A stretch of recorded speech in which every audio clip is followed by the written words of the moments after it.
I'm here for another Run Disney weekend, and I'm going to tell you what to expect for your first Run Disney event. This second video of the series will show you what you need to do between arrival at Walt Disney World and before your run date. So let's get started. You need to visit Run Disney's Health and Fitness Expo at least one day prior to your event to check in and get your runner's package.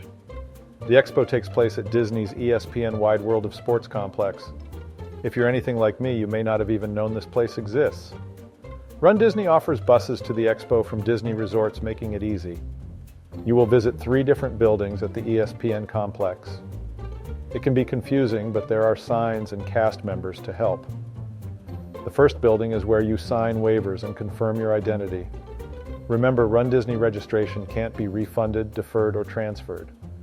All runners need to be there in person, and don't forget your ID. The next building holds the expo itself. You need to visit this building to get the shirts included with your run. There is a shirt exchange if you misjudged your size, but it is dependent on other runners trading in the size you need. The expo is full of vendors and sponsors. You can buy last-minute supplies, get free goodies, or find things you didn't even know you needed. The final building is optional. It has the official Run Disney store with merchandise exclusive to that Run Disney weekend.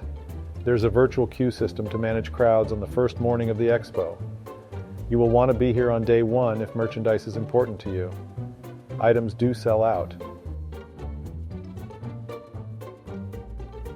There are also exclusive photo opportunities with rare or race-related characters. Stay tuned for my next video where I talk about what to expect on the run day itself.